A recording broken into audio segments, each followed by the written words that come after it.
Hey, everybody. Welcome to Todd's Corner, the end of the year in review. And I'm glad you guys could be here with us. Let's bring my partner in crime in, Mr. Gordon Moriguchi. Oh, hey, how's it going? Good. How are you doing today? On what you got there? Not too bad. I was just admiring one of my Christmas presents to myself. It was an enclosed Swift in a dinky package or something. Looks pretty cool. Anyway, You always got that cool stuff. I hope everybody had a wonderful holiday. Merry Christmas, Happy Hanukkah, or whatever you celebrate. Yeah. I hope everybody had a Merry Christmas. Yeah. So what did you get? What did you end up getting, Todd? For Christmas? Yeah. What'd you open? Let's see. I got a bunch of knick-knack stuff from my kids and stuff. It was a tough season this year for everybody, so I told them not to get me much. Well, you were a little under the weather too, right? Oh, yeah, I've been sick for almost 3 weeks now. Still having trouble with my voice and coughing and everything. You sound pretty good today. We'll see what happens by the end of the show. Yeah. I've been maintaining the 6-foot rule, I guess. I don't know. I'm not trying to jinx myself, but I've been very blessed not to pick up anything just yet. That's the weird thing, though. I had to have gotten it at work. There was a couple guys sick at work just before I got sick, and so, but I don't really, go out and about too much, just between my kids and everything. So, yeah. Anyway. Well, it looks like we got a couple of people on YouTube on. Looks like Keith Mayfield made it in. Hey, Keith. Sorry we've been delaying the show for a while. I know you've been chomping at the bit for tuning in and everything, but sorry about that. This is our last chance to do a little bit of a year in review. So really do appreciate everybody joining us. Looks like Peter Stewart is here. Jan Wenenberg is here. Mr. 25-Foot Eagle. I'm not sure who Slab 0SS is from up north. Yeah, you might want to put your name in there just for us so we can call you out. Michael Morissette. Hi, guys. Happy New Year. Happy New Year to everybody out there. Soon to be Gordo here has to work. I think I exhausted all my leave. If you know me personally, you knew that I went to Disney. Mike and Debbie Reeder joined us. It was a wonderful, wonderful trip. It was nice to have them with us, and we got to do a lot of talking about aluminum and what's to come, especially for Wonderfest, and we'll get to that a little bit later. But yeah, glad to be here. Todd, glad you put this thing together. Appreciate that. Yes, sir. I love it. I just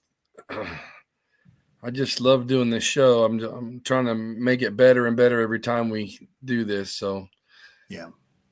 Get some more followers and all that good stuff. So what we thought we'd do today is talk about 2024 in a little bit of a review, and then go and see what we got looking forward to us in 2025. Well, I certainly hope a lot of people enjoyed 2024's Space 1999 merch. It was a pretty good year. It wasn't spectacular, but there were some really good shining stars out there. One of the shining stars I like a lot was kind of the continuation of the Jerry Anderson line of the old Eagle Moss Eagles. This year was the VIP. I felt like a VIP just getting one. I'm glad they did the improvements to the what do they call these? The RCS and the crisscross thing. I'm really glad that they did an improvement. Let's see here. I know Jamie wanted to get his own line for one of these moldings, and he managed to do it. And he's really capitalizing on the line. So this is number 3 of the series. The first 2 were the regular transporter and the rescue. I do know what the next one is, but I'm not going to tell you all. But get ready. There's going to be another one coming soon. Obviously number 4. I think that they're going to be continuing the line, and hopefully they'll come out with some really, really good stuff. But I'm very excited about getting my VIP. And you could actually put those together with your Eagle Moss ones and make a nice line of them, like you did with your 1612 in the past years. With your PEs. Y'all remember this book here? This was a nice little gift. Oh, yeah. I actually finally found one that was in really good shape, and this book here. Just make sure that you focus on this book a lot. It's a good book. Just going to leave it at that. It's a good book. Remember this book. Okay. That book. That book was our Bible when we were younger to Inside Space 1999. So. Oh, Tim Heel did an amazing job rounding up photographs for year 2 during that production. So, Fanderson has been very busy with the compilation movie soundtracks. So if you haven't become a member, I think this was last year's, the end of 2023, and then this is this year's. There you go. Of course, if you're a Thunderbirds fan, Thunderbirds to the Rescue compilation movie, they put that out, as well as the season 2 version of these. What are they? The cigarette cards or the gum cards or whatever from. Oh darn! You would think that I'm really good at the merch, but I can't remember the set. Some sort of sweet cigarette type thing. Anyway, Vanderson took the time to make a series 2 whole set, and that's kind of neat. That is neat. If you guys have been living under a rock and you've been wanting to get you the Super Space Theater set of Space 1999, a company called Spirit had re-released basically a carbon copy of that and the Ultimate Space 1999 set, Region 2, unfortunately UK only, unless you have a region-free DVD player or Blu-ray player, and those sets would be spectacular in your collection. Very good price too. So if you go to amazon.co.uk, you can actually pick those up, relatively inexpensive. I mean, and then you can actually go to Walmart and get you the DVD set, the Shout Factory DVD set. I've been constantly showing off the sets. Now, the funny thing about the DVD set, Todd, they done away with the bonus material stuff. So instead of a 3-disc or 3-pack system or setup, they have they've kind of drawn it down to 2-pack system setup, and there's no more bonus stuff in there. I looked, and it's a shame. So if you find the 3, or if you can get yourself a hold of the 3, you better get it while the getting's good, because there's kind of a mixture of both in the stores right now. But if they keep with the DV sets in Wally World, then I would say you better get you the 3-pack set before they run out. Yeah, I was just getting ready to ask you if there was any difference. Yeah, they dropped the whole bonus set. I wonder why. Cheaper? And it's the same price too.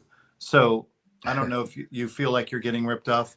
I mean, we're blessed to have a remastered DVD. This is all the Network UK remasters on the Shout Factory anyway. But nevertheless, when you're thinning the herd, I guess things seem to drop. So right. It is what it is.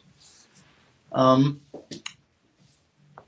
item from the Jerry Anderson store, I guess, is the James Swallow novelette or novella. It's a pretty good story. Talks a little bit about the Zython. I didn't know if anybody caught that post that I posted some time ago when I put the Zython next to this book. Obviously, nobody's been reading the book, so I'm wondering if nobody got it. But I thought it was kind of an interesting alien figure that he incorporated into this storyline. I just chuckled when I saw Zython. It's like, oh, somebody knows about the Mattel figure. That's kind of cool. Last but not least, these are still on the shelves at the Jerry Anderson store. Probably one of the best anthologies that they've ever produced. Of course, I'm a Space 1999 fan, so I'm a little biased. Right. but it's a wonderfully large anthology. Really do appreciate the individual who actually was most of the contributor for the book itself. I don't even know how to pronounce his name. Shaki. Anyway, thanks, Shaki. Appreciate it. He actually sent me a signed copy, and it's pretty amazing. Leviscante, Shaki Leviscante.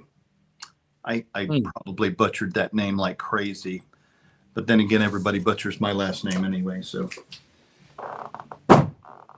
that's probably the extent of the year. Unless you want to talk a little bit about the Anderson collection, which is the Master Replicas new 3 3/4 inch action figure line. There's a Commander Koenig in it. I think a lot of people have a little bit of mixed feelings about that whole situation where Big Chief kind of took a lot of money from pre-orders and pretty much said, "See ya," and we're going to go bankrupt. And that was that. So Master Replicas, I guess, bought the whole artwork and everything that went along the lines of that set, and produced the set, finally released it a couple of weeks ago. And I received mine, did a quick short. If you want to go in the Space 1999 series page on Facebook, I did a quick box opening, and it's a nice set. It really is. Somebody actually posted where you could actually get these 3 3/4 inch clams, the protective plastic clams that go over the figures of Star Wars figures. And they fit this line as well, almost perfectly. So I think there's a link out there somewhere. I'll probably round it up and see if anybody's interested. It's kind of neat if you're wanting to protect the whole line. But bottom line, it's kind of neat to finally get them. Unfortunately, Gordo had to pay double for them because I ended up paying for the pre-sale, and then I took another risk. Took a gamble, leap of faith, if you will, with Master Replicas, and they came through. And I think they did a pretty good job on the set. It's only the collection 1. I think they're going to be putting out 3 collections altogether, a total of 18 figures. It's if you're going to open them, the whole display thing with the Graham Bleethman's artwork on the backside, it's going to make it look real nice. So Graham, I don't know if you remember Graham. Graham is the guy who did all those Haynes manuals with the 3D cutaway of like Captain Scarlet and Thunderbirds and a lot of other science fiction stuff. Really did a good job on the artwork for this set. I love it. And Lee Sullivan actually did the artwork for each of the single packs. So that's like I said, it's a nice set. Yeah, I might have to get me one. I didn't realize. I thought all the posts I was seeing was people, mad because they didn't get those, and that's what it should have looked like and all that stuff. I didn't even. It went right over. Yeah, no, it's no, Master Replicas really came through. It took them a while. Production is production, no matter how you look at it. I'm actually looking forward to seeing what collection 2 and 3 is going to look like in the packages, not just the figures. I think there have been posts of collections 2 and 3 of the figures on the stand itself, but I want to see them in the packages. Of course, I'm a in the package kind of guy. So right, which brings me to the real deal. So if you're wanting the package, this is what it looks like, as if you were to walk out of your toy store from 1975. I still even have the little decals in there. Nice. And then Todd, your set, I got your set all set up. This is what we wanted when we were growing up, right? So yeah. I guess a marketing scheme that Dinky Toys did was, hey, let's put the less desirable Eagle Freighter in white and the highly desirable one in green, and they have to buy both of them in order to get this. That's funny stuff. But that's a cool deal there. Yeah, your set's going to really pop in your whole display, in your exhibit. 50 years, man. That's 50 years worth of stuff 50 years worth of merchandise. When we were growing up as kids, that was the thing, man. We wanted to get the, the Peg toys, all the Mattels, all of the, the big foot Eagle. Glad to hear that Eagle 1976 is coming around with Giant Leap and Zika Toys combining forces to produce that, as well as Anderson Entertainment. Let's talk about that, because it looks like we've got a guest star in the lurking. Oh, do we? Yes. Oh, it's one lurking already. Okay, we'll bring him on. Yes. Let's see. Does anybody know this guy? Hey, that guy. I don't know that guy at all. Who are you? What's this? Oh yeah, yeah. That's that wasn't there a couple weeks ago. I decided not to shave for a couple weeks. Just right on. Take a break. So yeah. Right on. How are you doing? Good. How are you guys? Doing good. Happy holidays, Mr. Morris. Thank you very much. Good to see you guys. Yeah. Recuperating. Yeah, it's been quite a year. So just excited to get back to work, and everything. But it's been we've had a relaxing holiday season. Hope you guys have too. Yeah, it wasn't too bad. Good. Yeah. So been getting a lot of good gifts. Oh, cool. Oh, whoa, look at you. Actually, I made that up myself. So yeah. So what's up? You want to show us a little something? We did our little behind the scenes thing recently. And, give me 1 minute. While you're doing that, a lot of people out there saying hi, Jeffrey. You got Keith Mayfield. Jan is out there. He's saying hi. Nick McCarty. Peter great. Stewart. Great.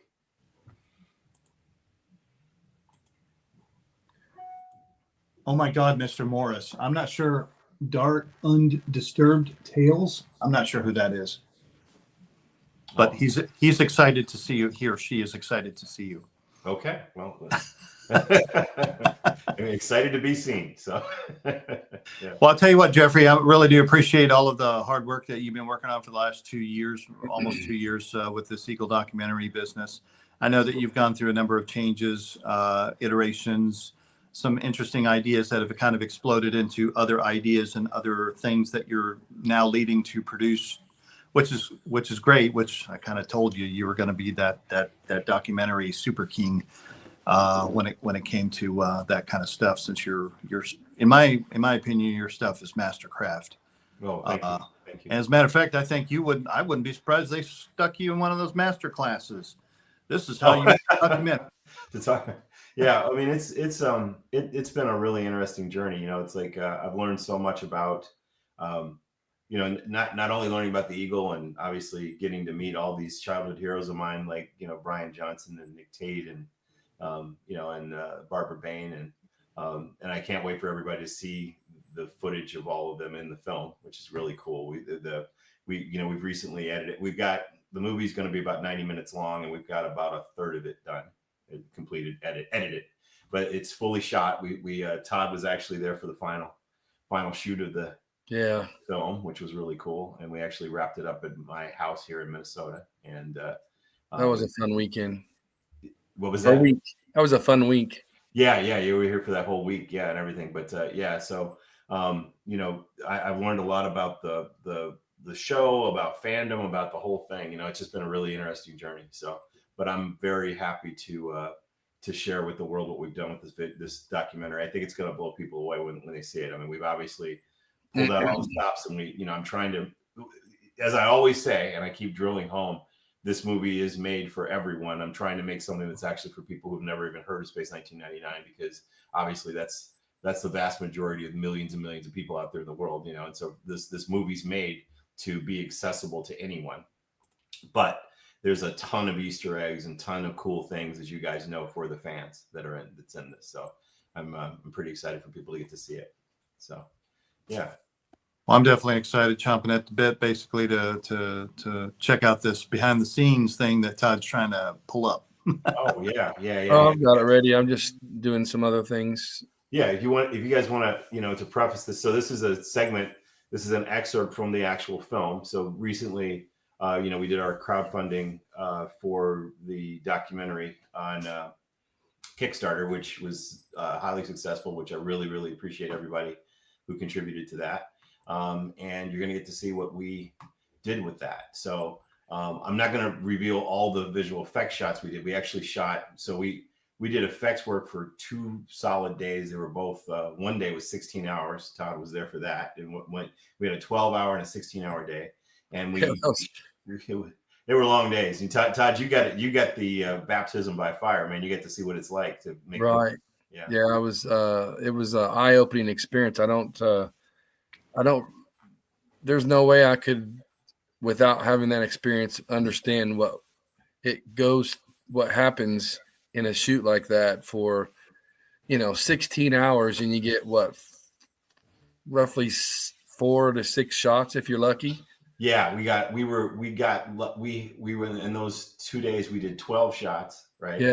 And one of them we couldn't get it to work, so we let that go, and everything. But 11 of the shots turned out really well. They turned out great, and it was really interesting. Todd, you noticed. I mean, it's like we had a crew of young guys who are used to today's filming techniques and everything, and I had to kind of beat into them a little bit, like, nope, we're not doing it. They're like, well, can't we do it with a computer? I'm like, nope, we got to figure this out. We got to do it right now in camera. We're going to catch it in camera.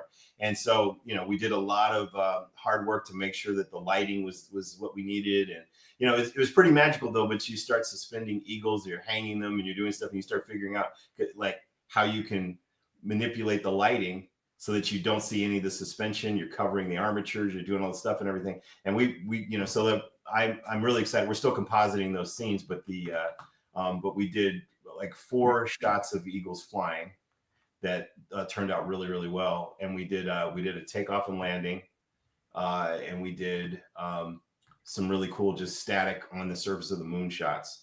So what you're going to see today is some of the making of the surface of the moon shots. We put in a little bit so you could see when we were doing some of the shots of the eagle flying and everything. But it was a lot of fun. And I for me, it just was like going home. I love miniatures, and I love that kind of effects work and everything. So it was really exciting for me to be able to have a great professional crew and just sit there and knock these things out. And Todd, you saw me. I was on fire, man. I was like, doing it like this, or got to do it like that. And, it was a good time. The crew actually got a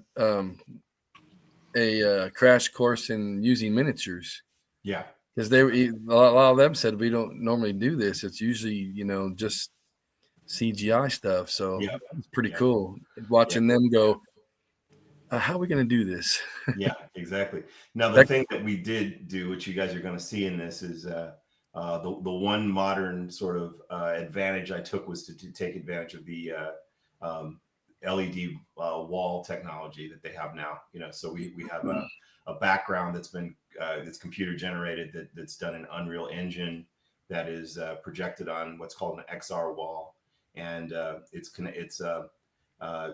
done in Unreal Engine, so it's like this video game software that's been adapted for movie making, and so we were able to build a lunar landscape, which let us extend the landscape in a way that our tabletop, we have an awesome tabletop that we built, and then we extended it with the CG background. And Todd, you saw how live I was, like manipulating, moving the lights and making sure everything lined up, stuff and the stuff. So it was a lot of fun to use that and do it. And I thought, at times in the past when Brian and his team did effects, they had, painted backdrops and Sykes and things like that they did. So I figured it was okay for us to have a solid backdrop, even though we're still catching it in camera. So what you're going to see, even lens flares, anything we did all the lens flares. Nothing is in post. It's all done in camera. Yeah, it was very time consuming with the lighting and stuff. I didn't have any idea, and how they do that. I mean, they put what they call them, flags. Yeah, here, then over here, and it was amazing. Yeah, So you went J.J. Abrams with some of the lens flares there, Mr. Morris? I didn't go full on J.J. Abrams. I did. So here's the thing: when you look at NASA footage on the moon, right? If you believe in that sort of thing, No, no, but when you look at some of the footage that they shot on the moon, there's quite often you'll see like the sun is just outside the edge of the lens, right? And so it creates these really cool looking flares. And that was a pretty typical shot on the moon, especially when you're using a wide angle lens. You have these great lens flares, and they call bokeh, you know. And so I wasn't trying to go J.J. Abrams Star Trek like crazy stuff going on, but I did think, you know, wouldn't it be neat if we could catch some in-camera lens flares to make this feel a little more lunar, a little more NASA, right? That was more what I'm going for, and I think we got it. I think we nailed it. Oh yeah. That's another little modern. I mean, look, I figured we're doing an homage, but I also felt like we should modernize it a little bit too, because obviously we're shooting with 4K cameras, and we're shooting with super high resolution, and I like we have an opportunity here to do some cool stuff with the levels and details and that sort of thing. So that's what we did. Yeah, I'm sure. Well, I'm looking forward to it. Yeah, absolutely. So, well, you want to show it? Yeah, go ahead and show it. Yep. All right, people, here we go.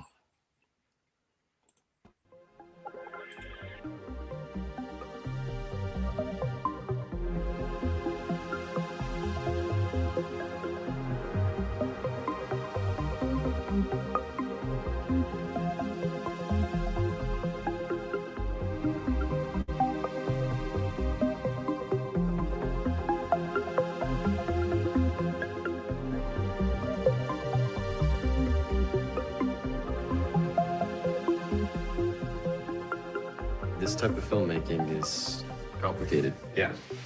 But the results, you can get exactly what you want in camera, and that's really amazing. Yeah, no, it is. And the scale and the scope of what we've been able to put together with your background and everything, it's really awesome. So, you know, it's like it's the combination of the landscape, you know, being the quality it is, and then the fact that you could match it up and everything. So was it helpful at all when I sent you the references, the lunar references? Absolutely. Like when I'm designing environments, it's a really good idea to try and build off of reference and give yourself a general art direction. You can get a sense of color, scale, shapes, composition. Even like when they make movies, right? They start with concept art. Right. They start with a reference for how they're going to build their shot and their art direction. So absolutely, that helped out quite a bit. In the context of the kind of stuff you typically do, how does this fit? You know what I mean? The kind of things you guys have been doing with the XR wall, is this pretty different for you? You know what I mean? Doing miniature type. I think seeing miniatures and working with miniatures that's brand new to me. Seeing that we're making something seem a lot grander and bigger, and it's cool to see like the balancing act between the on-set elements, the tabletop environment that's been made, the miniature models, the camera and what it's seeing in its perspective and its motion in relation to the background wall. That's like old style way of filmmaking, and it's coming around full circle into like the most brand new way of filmmaking. Yeah, and those like worlds are colliding together. Yeah. Go totally old school and totally new school at the same time. Right. Yeah. Very cool.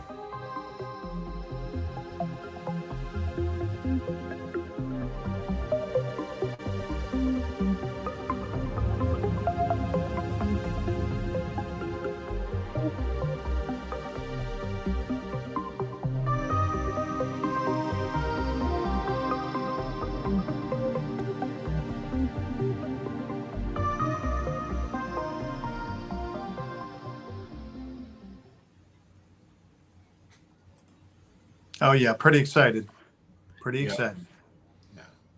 Yeah, I could watch that thing over and over again. That was just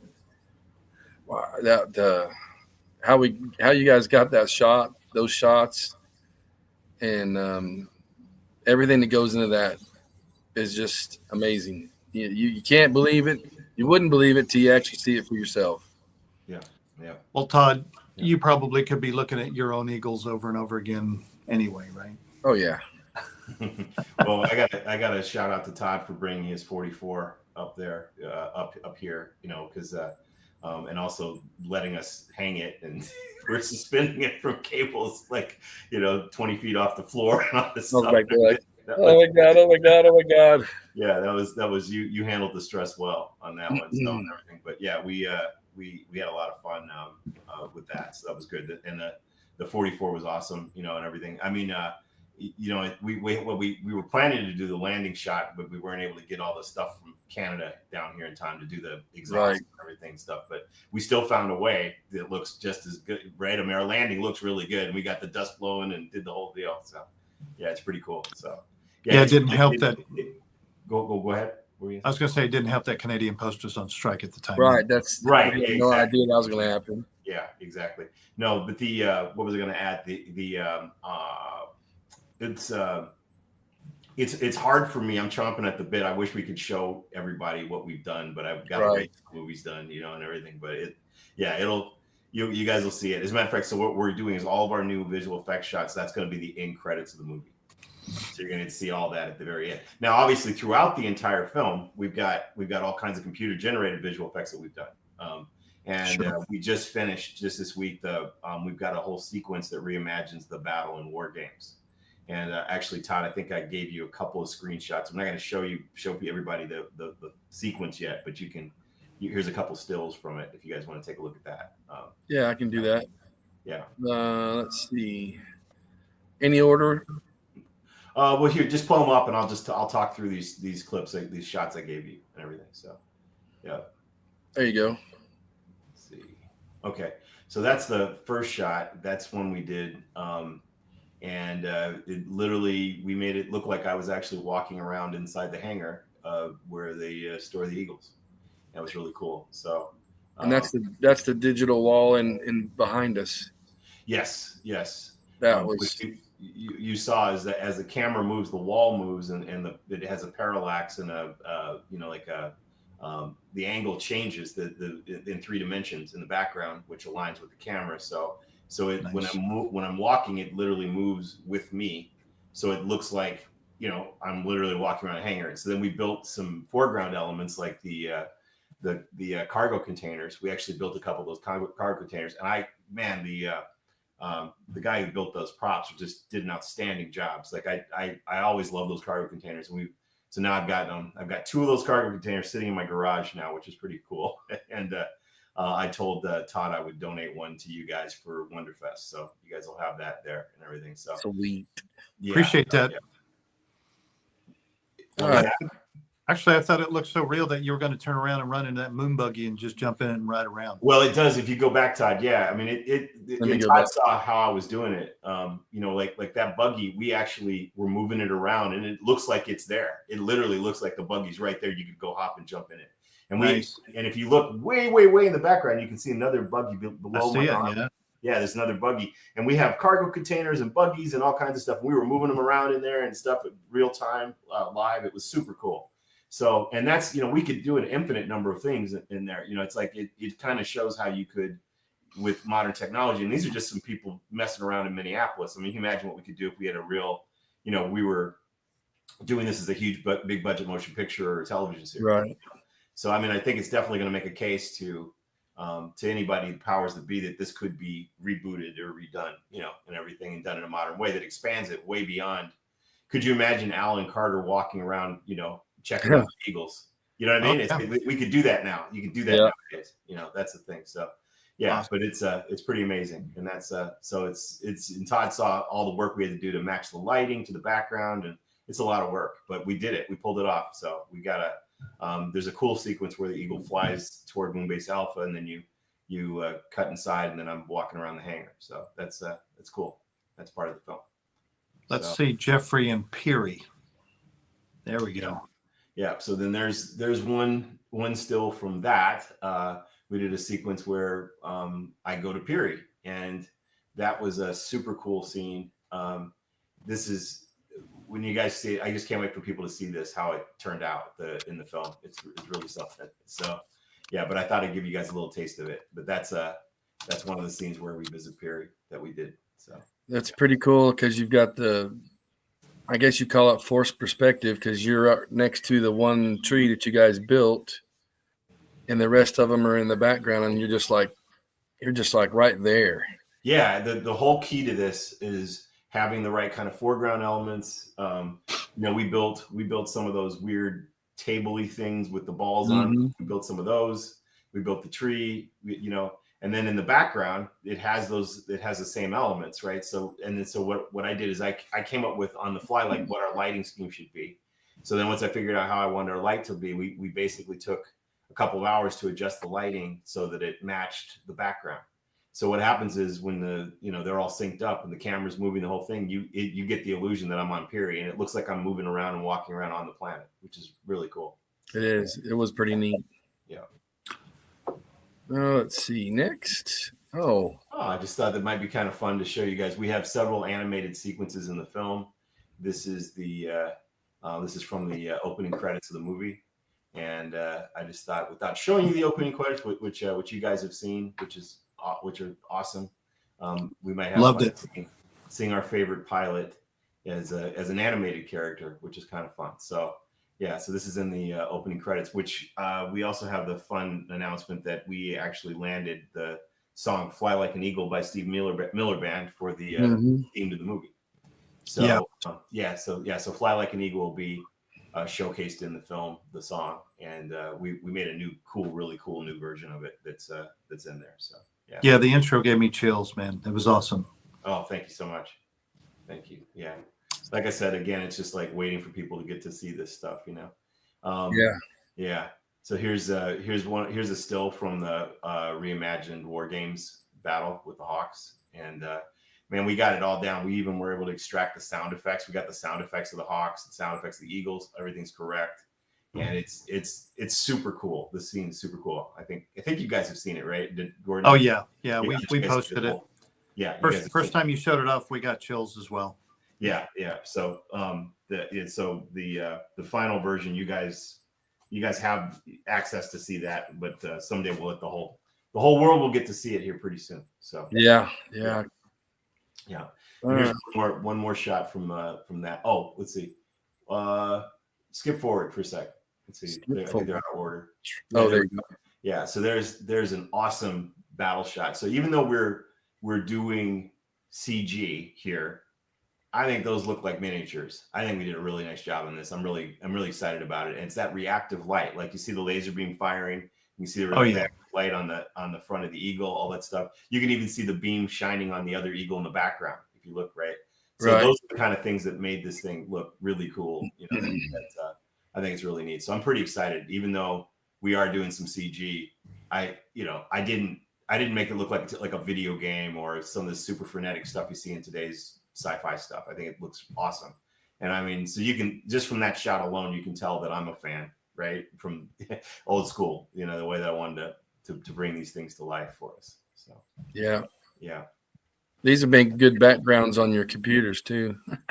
Yeah, what I'll do, remind me, and I'll create some Eagle Obsession wallpaper that we perfect. Give out. A lot of people would love that. Yeah, we'll go for it. We'll make this one like one of the first ones, because you can imagine that it would be perfect to put the logo there in the lower right corner. It'd be perfect. So yeah, absolutely. Yeah, nice 4K look. Yeah, so we'll work on that too. So yeah, and then this is just, I thought it'd be fun for you guys to see this. This is part of the sequence where we get to talk a lot about the idea of a real, building a real real eagle. Like what would happen if you tried to build a real eagle? How could you really create something that would actually function and from an, both from a technical standpoint, aerodynamic standpoint, engineering standpoint. And one of the things that I start out with is just talking about how, for me personally, I thought of the Eagle as being a souped up futuristic lunar module, right? And so this was my first chance through visual effects to show the world like what I saw in my head when I was a kid, and so when I fell in love with the Eagle, it was in part because I just absolutely was in love with the lunar module, and I thought the lunar module was so cool. And I thought, the way to illustrate that is put them together. So we've got a really cool animated sequence in the film where you get to see the two of them together. And then there's also another thing that we haven't, I'm going to send you one more thing, Todd, to put on that we can share with everyone. That's really cool. Give me 1 second here. Okay. All right. Yeah, that work is amazing. We've been waiting a long time, Jeffrey. Yeah. Yeah, it's something else to put this stuff together and do it. So Was there anything else, Todd, that I sent you? I think so. Okay. Let's see. There was 6 stills you sent me. Yeah. I got one more thing. I just got to find it. It's worth your time. I just got to find it. Jan, go ahead. Got it. Okay. Give me 1 second. I'll send it to you. Jan's watching us also, and he was a lot of fun to hang out with. Let me tell you. Oh, it's so cool to have Jan come all the way over from Denmark, and the thing that was so neat about it too was that Jan, I love the idea of in the film being able to go full circle. Like I go over there to Denmark, and then he comes all the way over here, and then he gets to be part of this really special thing that we did with the visual effects. So, I mean, I think it's going to be a very neat thing for the audience to get to see that, everything. So it was super cool to be able to have Jan over and everything. So, yeah. Did you get that, Todd? Yep, I'm gonna add it in real quick. Okay, so the next image you're going to see is we're going to be having a lot of these animations during the film, during the interview that I did with Brian Johnson, which is I mean, it's so hard for me not to want to show this stuff. I wish I could show you guys. It's like the the Bill George interview we did. It's just I think I might let you guys see some of that, but the Bill George interview is amazing. It's hilarious. Bill's super cool, super funny. That interview turned out great. The Brian Johnson interview turned out great. We got that edited now. So there's some cool things. Now in post, during the Brian Johnson interview, as he's talking about the eagle, I'm going to be including all these cool animations of the eagle. But I wanted to do it in a style that instead of it being like, cutting back to the old clips of the show, we've got plenty of clips from the show throughout the movie, right? And scenes of the eagle. But I wanted to do something unique during the sequence with Brian. So what you're going to see is part of that. Well, if it'll load for me. If it'll load for time. Yeah. Take a minute. Okay. Yeah. So what else can I tell you guys about the project? I mean, it's like I don't know. If this So for 2025, what is the plan? the movie will be finished, completely edited by early March, and then we'll have a screening here in the Twin Cities for people just to kind of do our final kind of pass of notes and color and making sure it's right on the big screen. And then when that's finished, we're submitting it to the Tribeca Film Festival, but we're just going to be doing a private screening for industry insiders, for distributors and stuff. That'll be in June.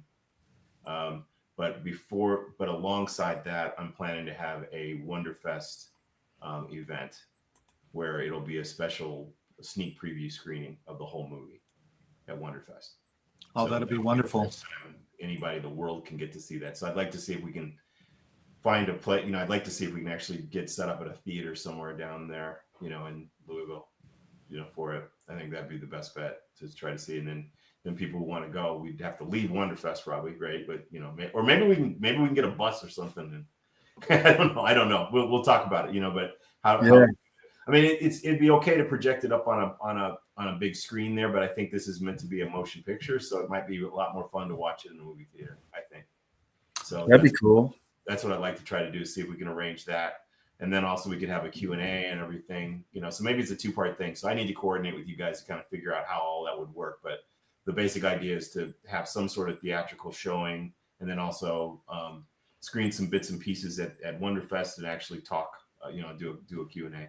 And then my plan is for the ultimate world premiere of the movie to be at the Toronto International Film Festival, which would be in September of 2025. And then by then we should have our distribution things set up. We will be talking to Cinemark Theaters in March about a theatrical release, and then we will also see what happens with that. So so there's all these once the movie's done, there's a lot of conversations that need to happen with people, but I want to finish it. because I think that finishing it is going to change the whole game. When people see the whole thing, it'll be like, oh wow. Oh yeah. You know, I'm even planning to go over to England and sit down with ITV and let them see it and talk with them, and you know, so there's a lot of possibilities here where we go. Okay, I got a photo. I was going to ask, when is the Toronto event? That's September. But do you know what day? Because I mean, that really rolls around. Yeah, I don't know the exact date. They don't. Sometimes they may not have announced it yet. I think we were looking it up, and I don't know if they've announced it yet. So, Gotcha. but I'll find out as soon as I find out. I can let you know. Here, actually.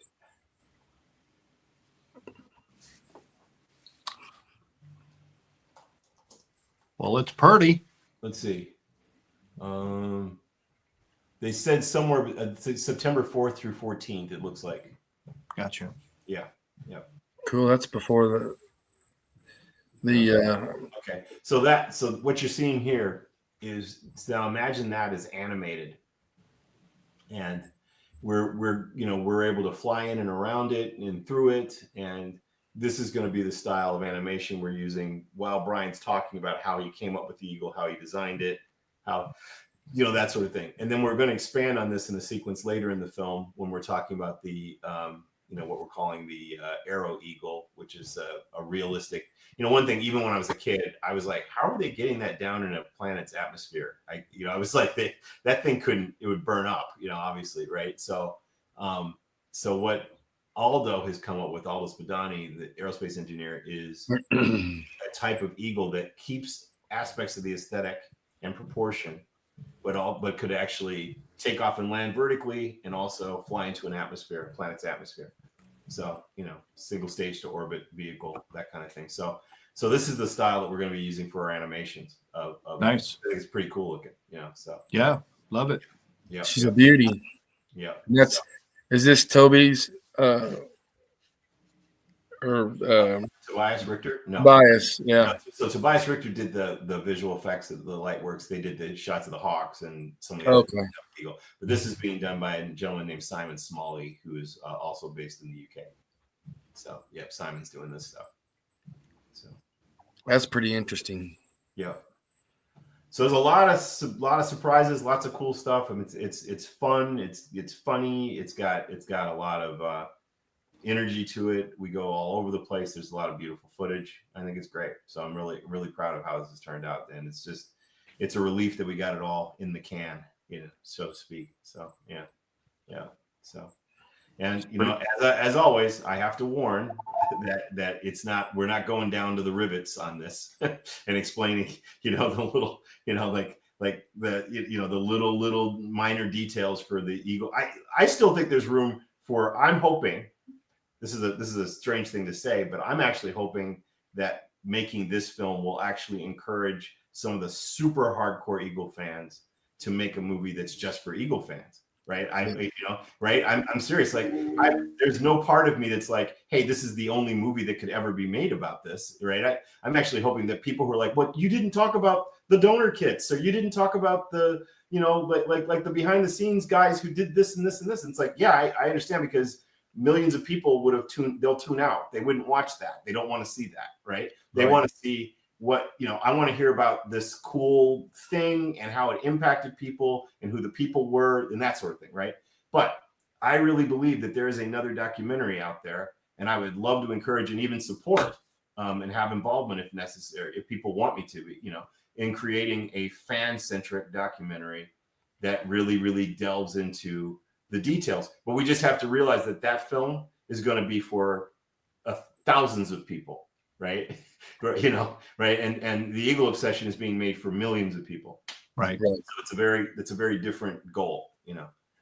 And that's no insult to the people, to those thousands, right? We're all part of that too, right?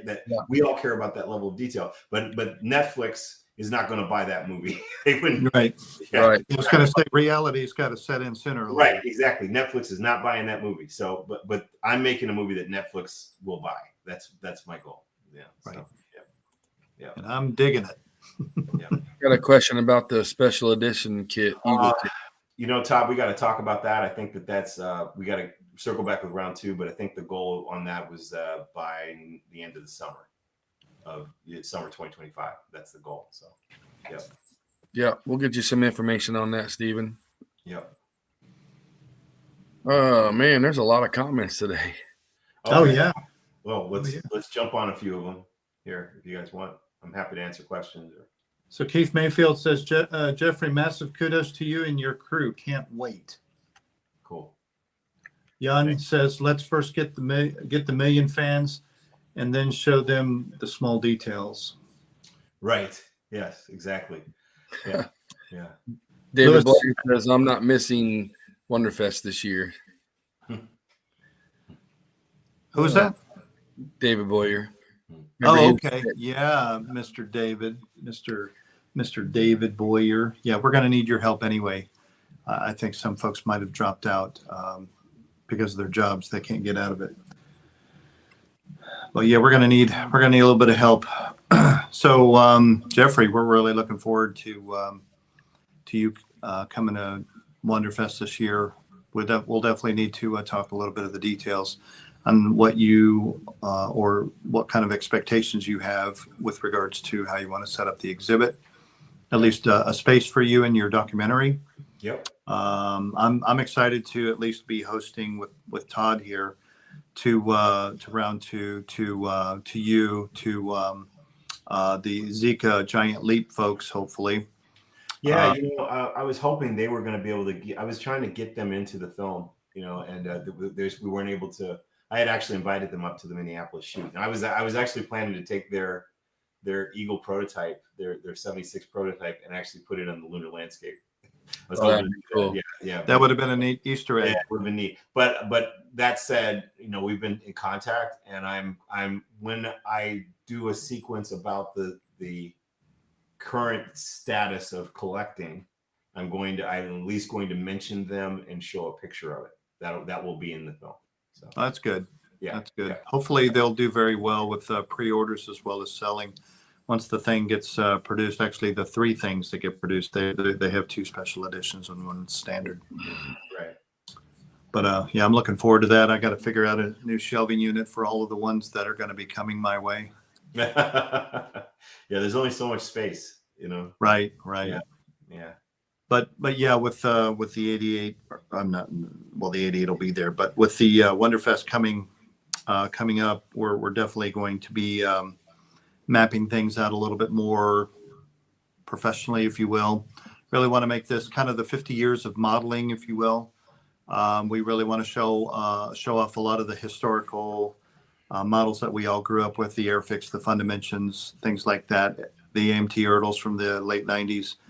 As well as talking about how the 2010s have been amazing with regards to reintroduction to the Eagle, to the next generation, and of course the first accurate Eagle kit. Yep. And this will be Todd and I's 10th year anniversary of Wonderfest ourselves. Oh, that's cool. Dealing or just going. And having a big part of it. So, Yeah. Oh, that's great. Hopefully we'll be able to kind of make a big splash this year in the dealer's room. Yeah. Oh, that's great. That's great. Yeah. Any other questions or things I can answer? Burbank. I'm not sure if that's a for sure thing yet, Stephen, Todd, or not. Yeah, I don't know anything about that. So yeah, I don't know anything about that. So yeah, I'm not familiar with it. Last time it was planned for Burbank, wasn't it? 2019. No, I mean. We ended up having to take over and have it in. Yeah, so Alpha 2017. I guess some of the fans wanted to release an announcement that the next one's going to be in 2019 in Burbank, and then that fell through. And Todd, Roy, and myself, we actually headed up a new location there in Bethlehem, Pennsylvania, to do that one. It was actually a really good convention, kicked off pretty well, and that was Todd and my last one. That's a lot of work, man. Yeah, I can't speak to that. I don't know anything about We- it at this point. We do need to come up with It's a good idea, Keith. Yeah, that's definitely a good idea. People can buy and wear to the Wonderfest. I'll try to also see if by then we can have our some of our Eagle Obsession caps and mugs and stuff done by then too. So I think we should definitely work on that and give people enough time to get them before they go. And it was amazing. What was it, like the third year that we did this? How many people showed up when we produced a T-shirt? How it showed up and it was like people were asking, that didn't know what was going on. They were asking, where all these Space 1999 people come from? Yeah, at each one of the Wonderfest, you still see a lot of people wearing their Props and Ships shirts, which is kind of neat. So yeah, we'll definitely get that going. Maybe we'll create a 50 years of modeling logo for the back or something like that. That'd be great. There you go. Luis says, what was the most challenging part of filming the SF?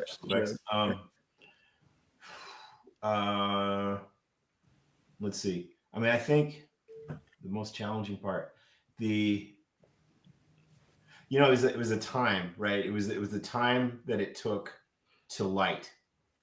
That was what it was, because what started happening, Luis, is that we started having like the crew would go, well, yeah, let's do it like that, and then can't you guys just get that out in post? Can't you guys just erase that in post, right? And I was like, no, it's like we have to get it right here. We got to do it here, and so it took us a while to get in the groove for them to understand that we could pull it off, And so then once we started pulling it off, it was almost like they had a learning curve on the job, right? Right. They were learning while we were doing it. And so I was showing them how to do it while we were doing it. And so they literally they're super talented filmmakers, but they were just used to the way that things are now. And you have a lot of ability in post-production to correct and fix things. And I was like, but they couldn't do that 50 years ago. And Todd, you heard me say that a lot. Those 2 days. I was like, yeah, but they couldn't do that 50 years ago. They're like, yeah, but we could. I'm like, yeah, but they couldn't do that 50 years ago. Right. Right. And that kind of became we're trying to keep it in parameters of 50 years ago. 50 years ago. And I said, yes, we're using better cameras than 50 years ago. Yes, we're using an LED background that they didn't have 50 years ago. But that's not the point here, is catch it in camera, So, and I think so that was the biggest challenge, I think the biggest challenge was getting the crew up to speed. And we did. That was the thing that was so cool, is that they listened and we moved. We were moving and getting it done, and everything. And, the landscape, we struggled a little bit getting the landscape right. But once I got them on the right track on the landscape, they knocked it out. It was awesome. It took us a little bit to get the landscape to but you guys can see, like in the photos that we posted on Facebook, the landscapes. I mean, it literally looks like we're on the moon. It looks like there's some moments there. It looks like there's just the moon and there are these giants walking around the moon. You just look that good. It's, Right. Really Right. cool. It was like, that's awesome. I mean, so it was mixed for me, because I was obviously, I wouldn't say I was that stressed. There was only one moment, Todd, I remember, I got a little angry because we were working on one shot, and that one shot took us like 3 hours. And I'm like, God, okay, we just spent 3 hours on something that's going to be 5 seconds long. We can't do this. We cannot do this. And I got frustrated, but then we came up with another approach, and we knocked it out, and it looks great.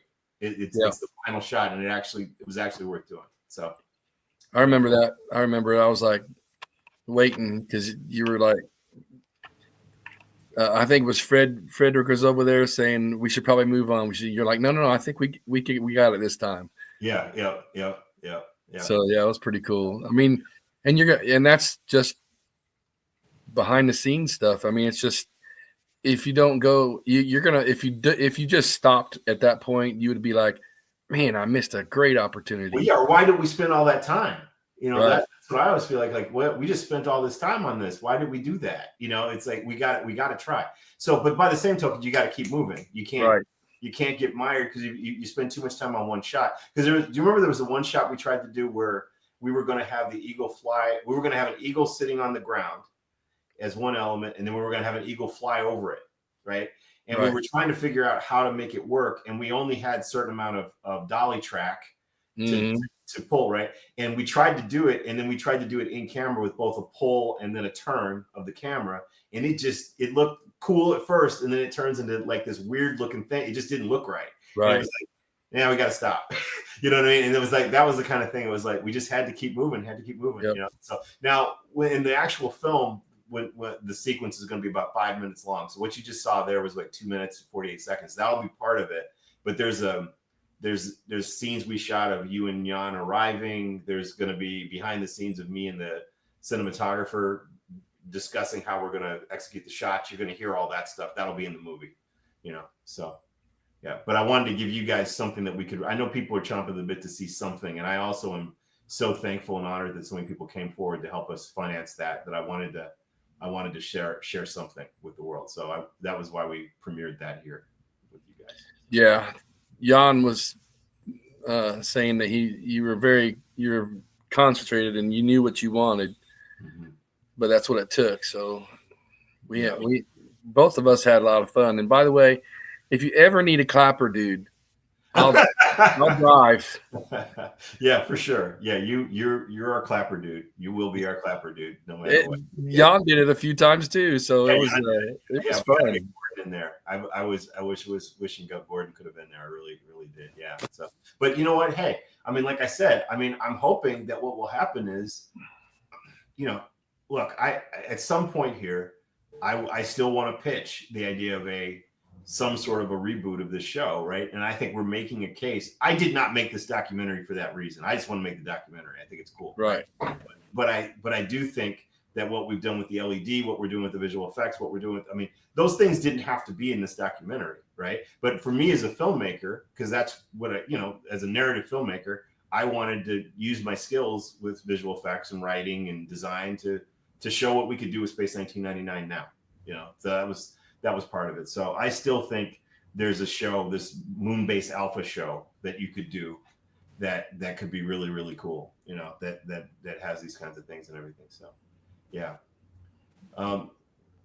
You know, we did something with the 14-inch. We did, but we had some problems. We were using the 14-inch for takeoffs and landings, and so we should be able to show it there, during that. So yep, we use it for that, and we're not going to show the takeoff and landing until the movie. So right. Yeah. Well, I certainly hope you have a compelling story to tell ITV with this documentary to at least pitch to them. I think with the incredible quality that you've produced with this, and to ultimately see the end product, which I'm once again excited to see myself, I think you might make your case. I hope so. I hope they'll, If they're smart. I hope they'll give me a shot at it. You know. So, yeah, you know, They've been holding back for so long. By God, they ought to do something. I think, but look, I remember I told you guys the story, and I've told before, I've met with top people at ITV. I've actually met with them about the IP, and they're in a quandary. They've got a show called Space 1999, which was, 25 years ago. So, right. I mean, so it's like, what is that? How do you make that work? And then, so I pitched them a couple of ideas that had time travel and parallel universes and things like that. And they said, yeah, we really don't want to do that. We don't want to do that, but we also don't want to do Space 2099. They said that we don't want to do that. Yeah. They were going to try that, and fans pushed back. And I also think it was a really, really wrong direction. It was what they were doing, but it's always easy for fans to sit here and say they're doing the wrong thing. I recognize how difficult it is for these people who own these intellectual properties to try to make the right decision with them, because it's not, so we can sit here going, they should make a continuation of Space 1999 that shows like the next generation of the people on Moonbase Alpha, right? Okay, sounds great if you're like a really hardcore fan, right? But if I'm ITV, I would say, how many people would even remember that show, even know who those characters were, even know what right? And then what happens is they go, okay, the audience for that's probably about 10,000 people. Right. Okay. Right. So then you say, all right, well, what does it cost for us to rebuild all the sets, rebuild all the stuff, do all the visual effects, make this new thing? And in today's dollars, you're probably talking about a minimum of $100 million. A Oh, minimum easily. of $100 million to relaunch a space thing, right? $100 million, right? So you say, am I going to spend $100 million for 10,000 people? And only 8 episodes per season, right? Like Right, exactly. 8 to 10 episodes, which is where we are now, and 8 to 10 episodes at $100+ million. It's insane. It's insane. It is. You know, these shows that some of the shows that I really like right now. There's a show called Severance on Apple. I just find that's they're spending $30 million an episode on that.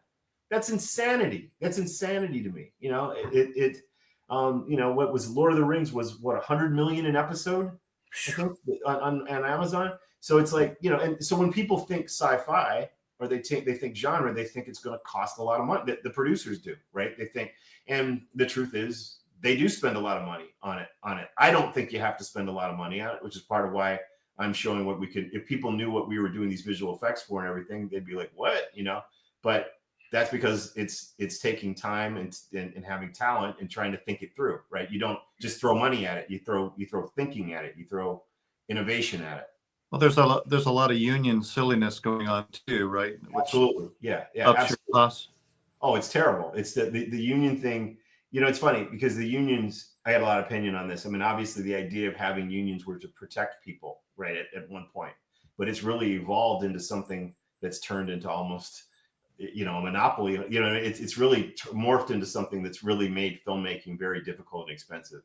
And it's so there's sides to that. So there's all that kind of stuff. So again, you reboot Space 1999, you say who, you know, how many people is this for? And you'd say, I don't think there are that many people who know what this is. And I have to tell you, I know to the people who are fans of this, we all know it and love it, but I'm out there in the world, people are like, I've never heard of this, right? What is this? I've never heard of it. Or I go and I'll show it and they'll go, maybe vaguely, they'll go, oh, I remember that ship. Right. Yeah. They'll say, I remember that ship. Or wasn't there one episode where there's this weird monster thing? Mm-hmm. You know, or there was that lady who could change. That's about it. That a lot of the mainstream people I know, you know what I mean? And then we're talking in our age group, right? You start going back in time, right? Younger people have never even heard of it. Right. So you see what I'm saying? So it's just, I don't mean to be on a you know, soapbox about this, but it is extremely difficult. I do not blame ITV for not knowing what to do with this IP. Well, they must have been able to execute a pretty good presentation for the Thunderbirds Are Go show that was produced in Australia back in 2015 timeframe, and they got about, I don't know, 4 or 5 seasons out of the deal. Mm-hmm. Obviously for kids, but mm-hmm. Nevertheless, they changed things up pretty good. But they had, you know, done the incorporation of CGI with models for the special effects, and pretty good storyline too. Mm-hmm. Kind of researching that whole storyline of the Tracy team. They told me that they had come up with a pitch for a reboot of UFO, and they actually had pitched it, and nobody wanted it. You know, wow. So that's like wow. And so then all I can think of is that, like, what was your pitch? You know, it's right. UFO's yeah, it would have been interesting to see that. Yeah, UFO is awesome, and so it's like, what was the pitch? And so I don't know. Anyway, you know, I think we have a good chance here, and so. Yeah, I agree. I mean, I'm hoping that a lot of people will go, that looks really cool. And I think for those of you who have seen some of the movie, we make Space 1999 look really good. And this time, we really do. We really do. We really make it look like the coolest, most epic show ever with what we've done in the documentary. So, oh yeah, absolutely. Yeah. So, all right. Star Trek Prodigy approach. Well, I mean, yeah, I don't know. I mean, the thing is that Star Trek is way, way, way more successful than Space 1999. Ultimately, yeah. Right? It's like you have 60 years of history with Star Trek, and you know, I don't even know, can't even count how many shows they've done now, right? So, you know, so it's like there's a universe, and there's, again, as I said, Space 1999, the hardcore fans were in the thousands. We're not even in the hundreds of thousands. It's in the thousands, hardcore, right? Yep. Right. Star Trek has fans in the millions. Star Wars has fans, you know, tens of millions. It might even be low billions. You know what I mean? And you know, Star Wars could be low billions. You know what I mean? Star Wars is bigger than Star Trek, and in its fandom, right? But I mean, Space 1999 wouldn't even be a blip, right? It's just the reality of it. I mean, I love the show Firefly, right? How many people, like how, are they going to justify bringing that back, right? It's right. You see where I'm going? It's like it's the economics of it. So, yeah. It's a challenge. So yeah. Well, we definitely look forward to your documentary next year. Absolutely. So Jeffrey, I hope you and your family have a wonderful new year. Oh, thank you. Yes. I really appreciate it. Yeah. It's Stay home. Yeah. No, hey guys, I've been doing this editing is crazy. It's like we start, Frederick and I start at 8:30 in the morning, and we usually go at least until 6:30 every evening editing. That's what we're doing. It's like we've got to go through like over 30 hours of footage, and but we're getting better at it. We're getting faster and faster editing, and everything. So do you guys want to show that one more time just for people, or do you want to post the link or something? We're actually going to post the link on your YouTube, and we're going to expand out on all the pages from your YouTube page. Okay, that's great. Okay, I'll show it again at the end here. Okay, as on our way out, in case somebody wasn't here and didn't get to see it. But then we'll start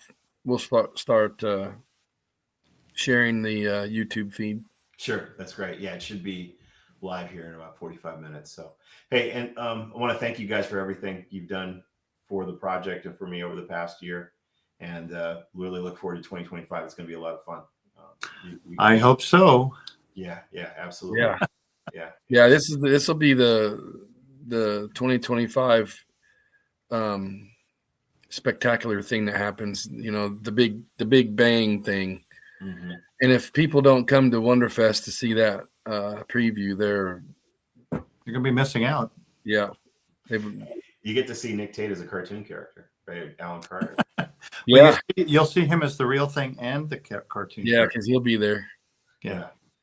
So it's cool. I hope he likes the likeness we created for him. I hope he likes it. That's cool. So I think he will. I don't think you have anything to worry about. Yeah. So great. Okay. Well, good. If there's any other questions, anybody wants to throw anything my way, let me know. But otherwise, I'll go through and pick out a few and send you an email. Okay, that sounds great. So, thank you, boys. Okay. Thank you. Thank you for your time, there, Jeffrey. Happy New Year. Okay, Happy New Year, buddy. Happy New Year. Bye-bye, guys. Man, that's exciting stuff. Yeah. So do we want to talk about Wonderfest a little bit? So I know I gave a little bit of highlights. We purchased 6 tables, I think, total in that back area of the dealer's room. And then we also purchased our regular tables for sales in the regular sales dealer's room. So I'm looking forward to working with you on getting that all set up. Obviously, the 88 is going to be back again. You're going to be hopefully bringing your it's an Ashton 44-inch Eagle. That'd be great. Love to see that. Yeah.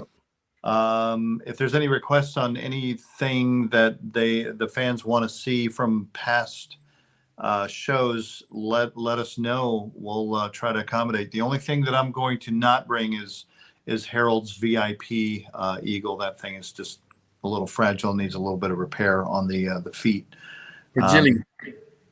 I don't like that it doesn't break down. No offense to Harold. Harold did an amazing job on it. That's why I got it in my collection. But unfortunately, I can't just put it in a box and take it with. But everything else that I got breaks down to where I can actually easily move it around and stuff. So Mike Reeder's Gray Eagle, that's going to be emphasizing his aluminum is going to be there. I really want to emphasize his aluminum so he could actually get a little bit of speed, a little bit of momentum going on with his business. Yeah. Bring your 25-foot Eagle, park it out front in the parking lot. We'll definitely show off. We'll show off 25-foot Eagle as part of the 50 years of modeling. That'd be great. There's a slight chance I might make it because Jeffrey was thinking about bringing it across the pond. Okie dokie.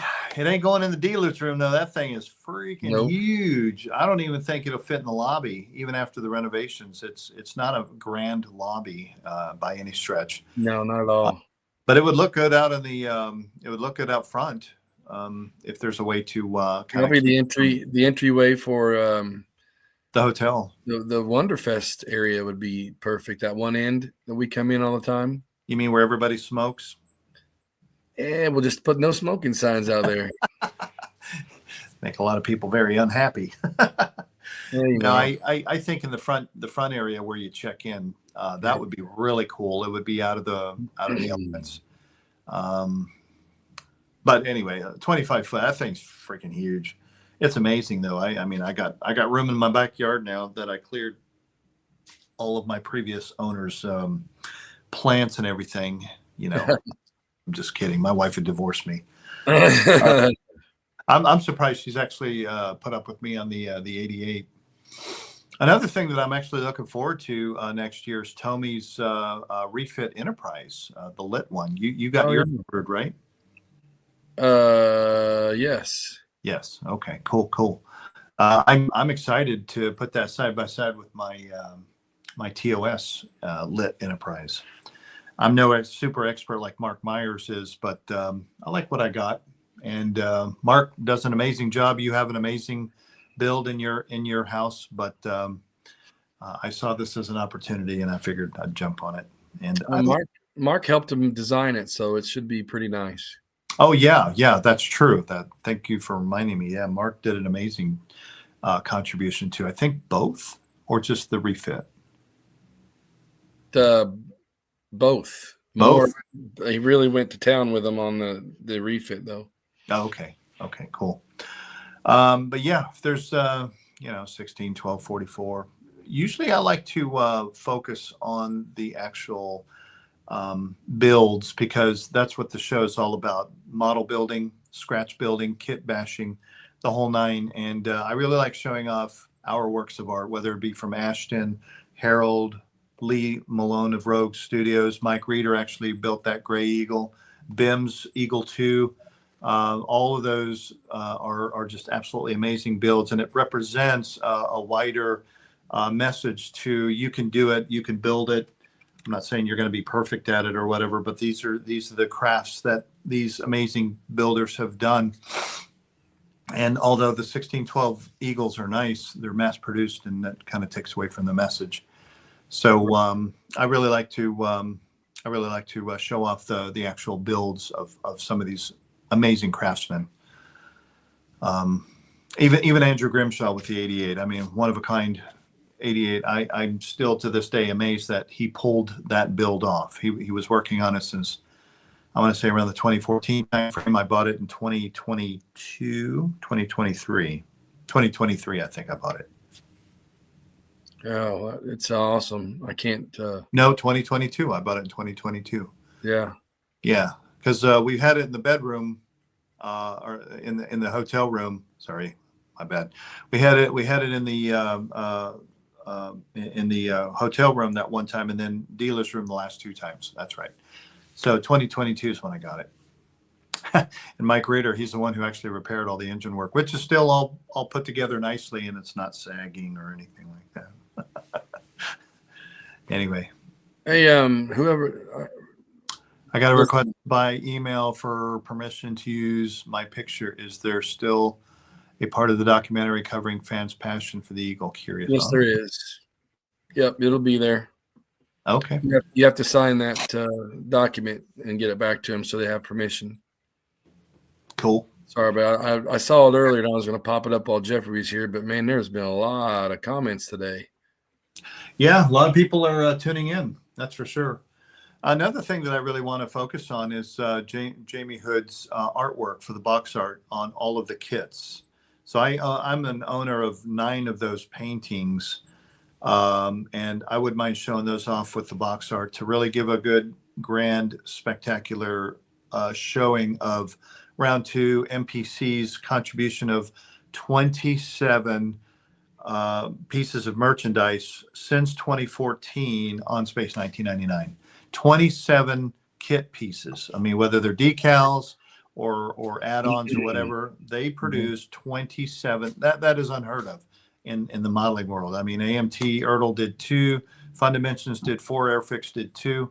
And there has been such an amazing following when it comes to kit building since 2014, and I'm here for it. I love it.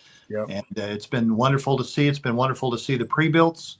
Hopefully we'll see a pre-built in the future. Jamie said it isn't off the table. I wouldn't mind seeing an Eagle 4 pre-built. That would be spectacular. Yeah. And he would have to do it as a special edition. I would like to see an Eagle 1 version of that Eagle 4 instead of an Eagle 2 like the kit. Right. Lab pod, I would like to see an Eagle 1 version of that. He did the Eagle 2 with a standard pod, which you can't buy the kit that way. So I don't see why you couldn't do an Eagle 1 as an Eagle 4 as a 22-inch pre-built. That would be spectacular. Be kind of pricey too. I'm thinking around $200. I'm sorry, not $200. That'd be for the kit. More like, what were they before? $399 or $299? $399.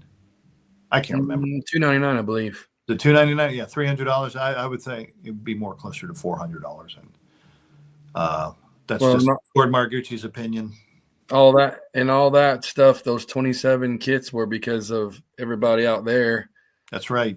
Supporting the 22-inch Eagle that we happened to get produced in 2015, I believe. So it was premiered in 2015 Wonderfest with Jamie Anderson, Jamie Hood, Eric Chu was there, James Small was there. There's a lot of folks that actually who contributed into that kit, and we were there too. Yep, we were there. And it finally came out in January 2016. I think everybody was so happy. I remember all the posts that you used to do. Yeah. Hey, if you get your kit, get a picture of yourself, and we'll do this whole. That was crazy. Thread, I need to go back and find that video and post it again, repost it. Oh, there you go. Because this is going to be 10 years. Yeah. So Todd and Gordon's 10th year anniversary of Props and Ships. Yeah. Yeah, March 1st will be 10 years for the group. That's right. Yep. Yeah, we had a good run. Still continue to have a really good run. I would like to put together a convention booklet. I've actually produced 3 convention booklets in the past. I wouldn't mind producing, maybe a 20, 24-page convention booklet of our past. Yeah, that'd be cool. Past history. Now, once again, it is about the fans. Most of the pictures would be of the fans who attended Wonderfest and had a good time with Props and Ships and Wonderfest as a whole. We got quite a few pictures that we could actually put as like a super duper yearbook, right? And maybe I'll have one produced for the show.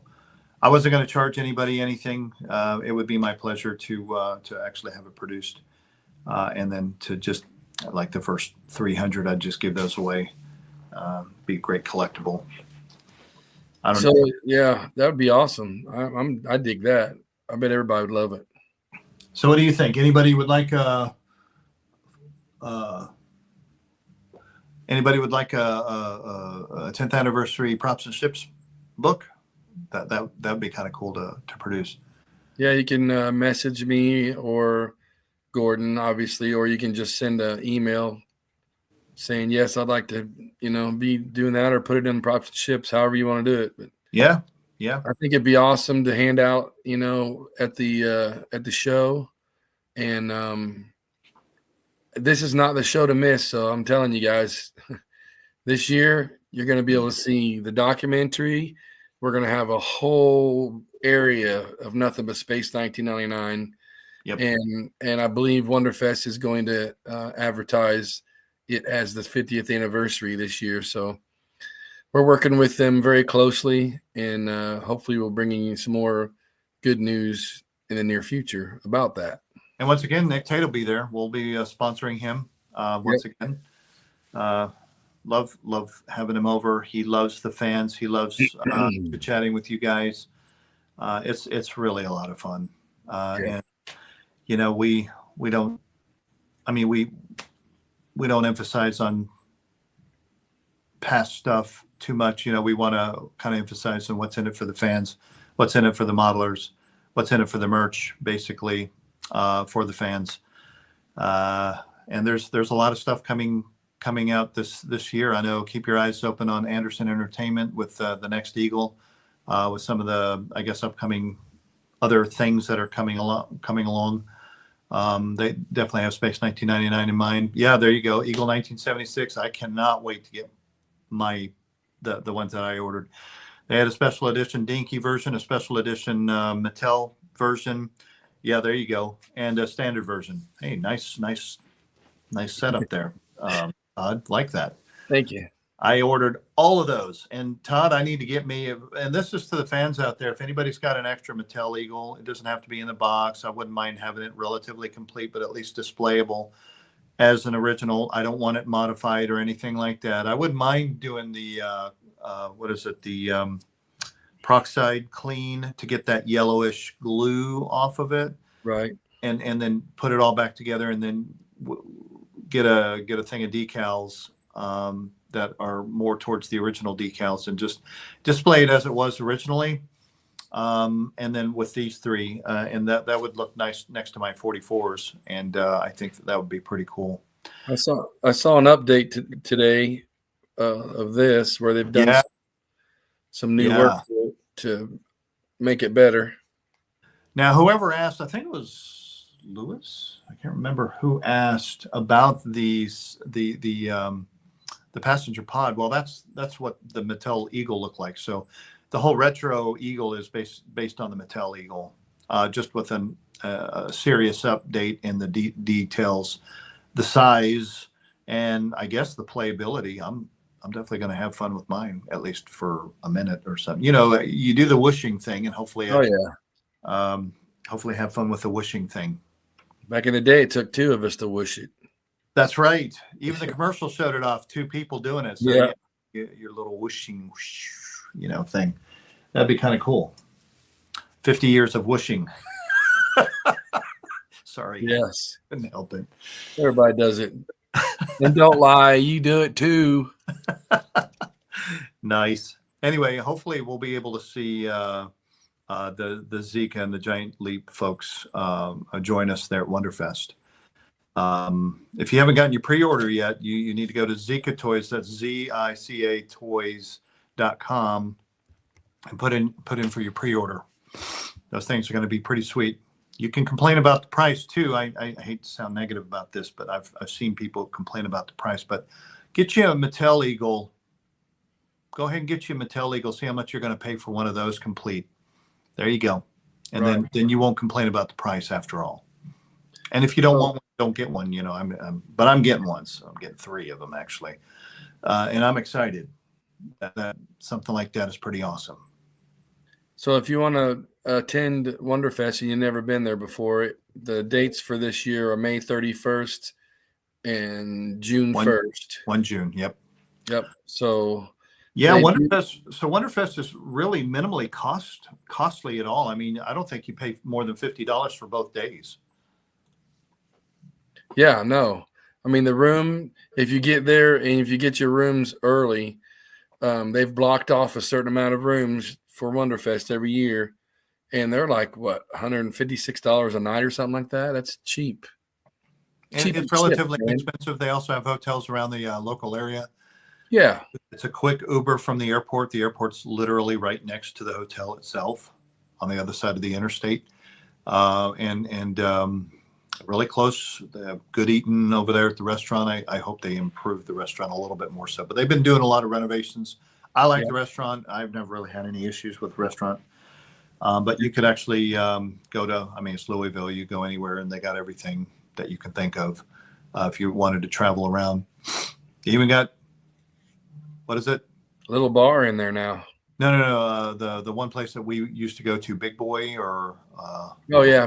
Was the big, huh? Frisch's Big Boy. Yeah. They got a really nice pizzeria place real close by that Jamie would eat with us over there. And then now they have an Italian on one side, a Mexican on the other side restaurant of where we used to go. Where the Cardinal. It used to be the baseball Cardinals, but that kind of went belly up. And then It was really good. Some folks moved into there and turned it into a Mexican/Italian restaurant. That's actually really good. We did that with Nick Tate last time, and that was good. Anyway, Wonderfest is going to be amazing. So, and we're here for it. We're going to be showing things off. I don't necessarily know what Jeffrey wants to do about the whole theatrical thing. Now, Todd, you got our rooms already, right? Oh yeah. Oh yeah. Want to make sure you got our rooms, or we're going to be in a lot of trouble. We're going to be sleeping down in the dealer's room or something, you know. At this point, I think right now we've got 5 rooms. Oh, okay. Because we always get them for lined up for Mike and Debbie and some of the other guys. Well, I think one of those rooms is just going to have to be me and my wife. I think my wife's actually going to show up this time. She wants to help out. Get out. Yeah, she's actually coming this time. So she says anyway. She might change her mind at the last minute, but she wants to help out, which is cool. So That'd really be awesome. Good. Yeah, that's really good news. Now, the not so great news is that now this is an announcement to everybody who wants to at least hit me up. I am selling the 88. I'm going to be selling the 88 after the function of Wonderfest. It's a beautiful Eagle. It is just too much for me. It is an amazing build from Andrew Grimshaw and Jeff Gaskell and Phil Howard as his team that put this together. It was started, I think, in 2014, and it finally got to my house in 2022. It's been at Wonderfest for the last 3 Wonderfests. Yep. And unless somebody else wants to bring it, the 4th Wonderfest, this 50th anniversary, will be the last time I bring it.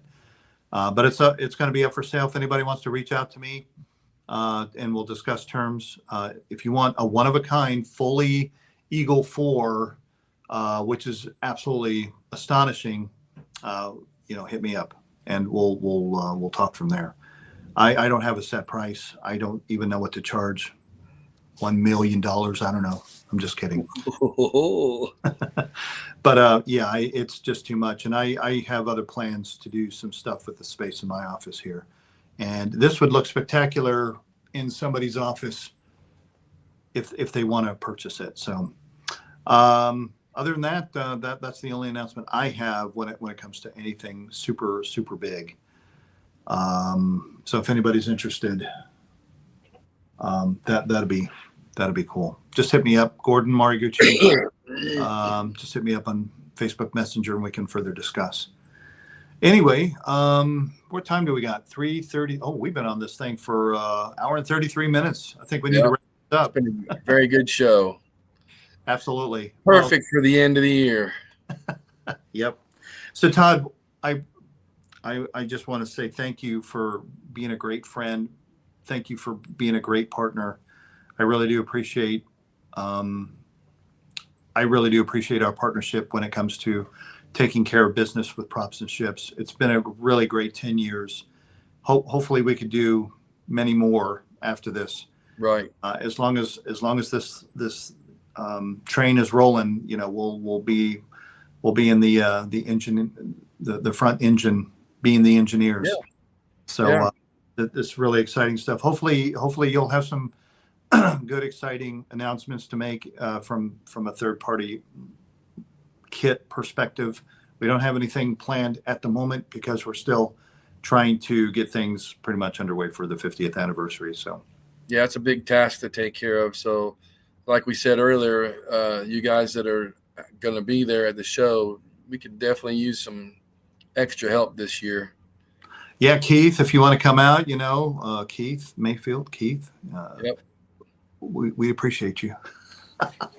As well as, so I think Tom says he's going to not be able to make it, unfortunately. Was he talking about last year or this year? Talk about this year because he's got work that apparently he's got to something going on during the same time period where he's going to have to bow out. So Tom's not going to be there, which is a bummer.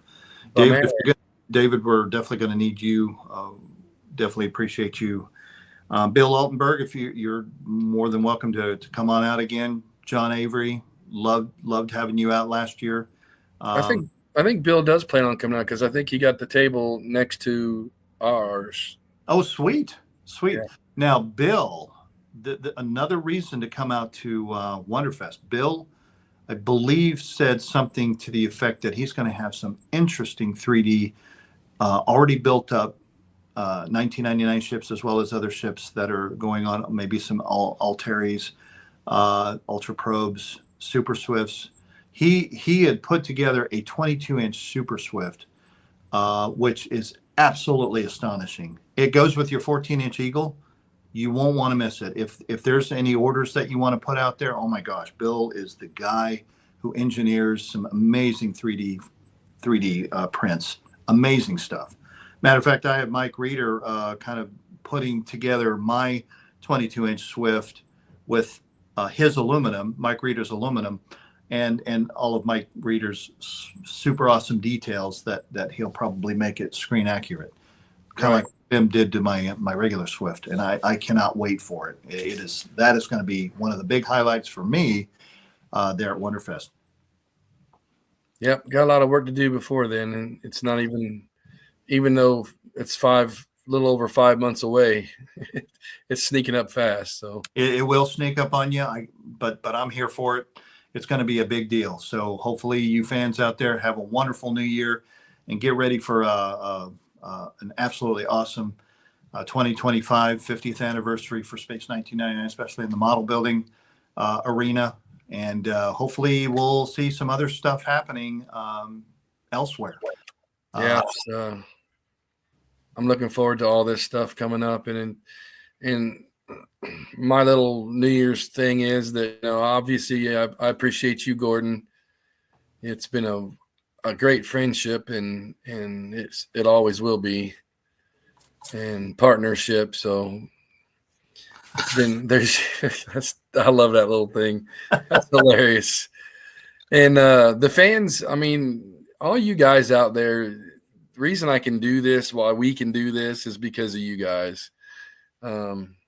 We've got a lot of good people in our groups, and we don't put up with the BS either. You can get in our group and there's no craziness going on or anything like that. So that's pretty good for a Space 1999 groups, because some of them can get a little out of hand. Yeah, Neil, you and I don't have any problems doing any slashing. Right. Neil, all the we added some moderators and everything. So, it was just me, Gordon, and Neil before, but I've added, Mark Myers and Mark Hebingham. Mark Hebingham is another one that's really been fun to work with. He's getting his new life straightened out, so he's been kind of behind the scenes a little bit, but I'm sure we're going to see more of him. And David Boyer, you guys are awesome. All you guys are awesome. I really do appreciate all you guys. Absolutely. Thank you so much. So hopefully this 2025 is going to be even better. If you haven't yet, please go to my YouTube page and like and share. And subscribe. Make sure you subscribe. Yeah, definitely subscribe. Because that's where all these shows are going to be at, just like we're doing today. Facebook's making it very hard to do a show like this live. I can replay it, no problem, but they just made things hard to do. So this is where we're going to do the show from now on. And I'm glad everybody caught on to that, because we had a lot of people here today and a lot of great comments. And I'm sorry if I didn't get your comment in, but there's a lot going on, when Jeffrey's talking, and we don't like to keep Jeffrey too long because we do want him to finish that film. Yes, indeed. Yep. Definitely looking forward to that. All right, guys, let's go ahead and wrap this up. You have a wonderful, happy New Year, Todd. Happy New Year, fans, Facebook family. and see you on the other side. Yes, exactly. Happy New Year's to everybody. If you need to get a hold of me, message me or email me. Let's have some fun for next year. Amen. All right, now. Have a great one. Thanks, guys.